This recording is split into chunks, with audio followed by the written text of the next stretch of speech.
the lawyers presented me with options, and I asked them if I needed to go to the NBI for the subpoena, and then they said that I have options not to go. I can send a letter, I can send a position paper, I can send an affidavit.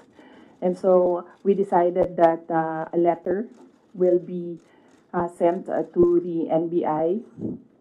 And then with regard to patas, I don't think magiging patas itong investigasyon na ito dahil kung nakita nyo naman yung mensahe ng Pangulo na sinabi niya na ganitong kriminal na mga, sorry hindi ko maalala yung exact words na sinabi, pero sinabi niya ganitong mga kriminal na ingest, sinabi niya ganitong mga kriminal na gawain na hindi ko palalampasin.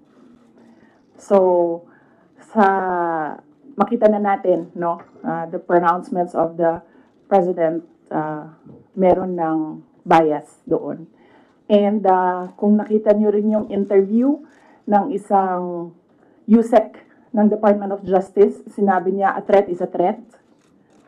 Well, if you're a lawyer, you would argue na no, there's several kinds of threats. But nakita nyo na doon pa lang sinabi na niya kung ano yung position niya. At as a USEC of DOJ, we expect that that is the position of the Department of Justice.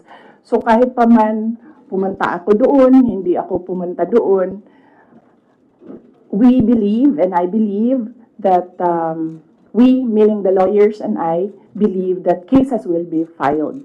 So kahit pang sabihin nila na merong investigasyon, sa simula pa lang, nagdesisyon na sila na mag-file sila ng cases.